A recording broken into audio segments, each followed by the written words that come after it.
అబియా తన పితరులతో కూడా నిద్రింపగా జనులు అతనిని దావీదు పట్టణమందు పాతిపెట్టిరి. అతనికి బదులుగా అతని కుమారుడైన ఆసా రాజాయను. ఇతని దినములలో దేశము 10 సంవత్సరములు నెమ్మది పొందెను. ఆసా తన దేవుడైన యెహోవా దృష్టికి అనుకూలముగాను యథార్థముగాను నడిచినవాడై అన్యదేవతల బలిపీఠములను పడగొట్టి ఉన్నత స్థలములను పాడుచేసి ప్రతిమలను పగులగొట్టి దేవతా స్తంభములను కొట్టివేయించి వారి పితరుల దేవుడైన యెహోవాను ఆశ్రయించుటకును ధర్మశాస్త్రమును బట్టియు విధిని బట్టియు క్రియలు జరిగించుటకును యూదా వారికి ఆజ్ఞాపించి ఉన్నత స్థలములను సూర్య దేవతా స్తంభములను యూదావారి పట్టణములన్నిటిలో నుండి తీసివేశెను. అతని ఏలుబడియందు రాజ్యము నెమ్మదిగా ఉండెను. ఆ సంవత్సరములలో అతనికి యుద్ధములు లేకపోవుట చేత దేశములో నెమ్మది కలిగి ఉండెను. యెహోవా అతనికి విశ్రాంతి దయచేసి ఉండగా అతడు యూదా దేశమున ప్రాకారములు గల పట్టణములను కట్టించెను.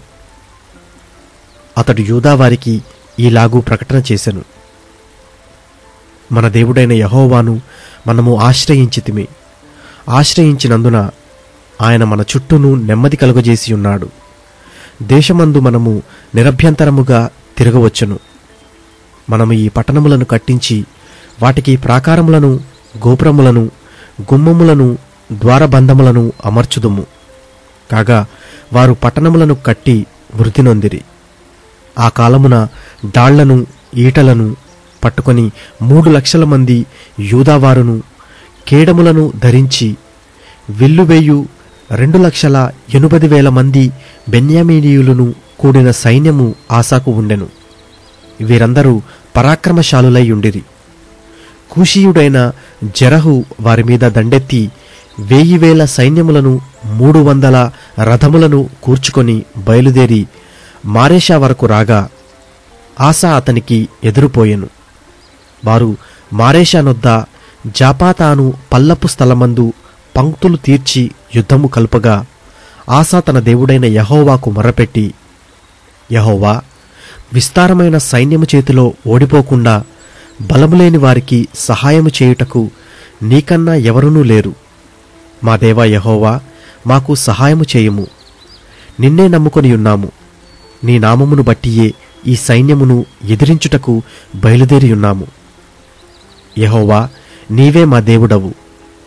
నరమాతృలను నీపైని జయమొందనీయకుము అని ప్రార్థింపగా యెహోవా ఆ కూషీయులను ఆసా ఎదుటను యూదావారి ఎదుటను నిలవనీయక వారిని మొత్తినందున వారు పారిపోయేరి.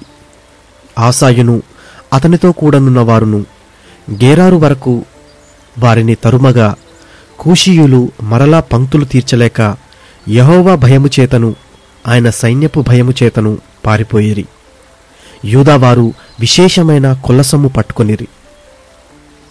గెరారు చుట్టూనున్న పట్టణములలోని వారందరి మీదికి యెహోవా భయము వచ్చెను గనుక ఆ పట్టణములన్నిటినీ కొల్లపెట్టి వాటిలోనున్న మిక్కటమైన కొల్లసొమ్మంతయు దోచుకొనిరి. మరియు వారు పశులశాలలను పడగొట్టి విస్తారమైన గొర్రెలను, ఒంటెలను సమకూర్చుకొని యెరూషలేమునకు తిరిగి వచ్చిరి.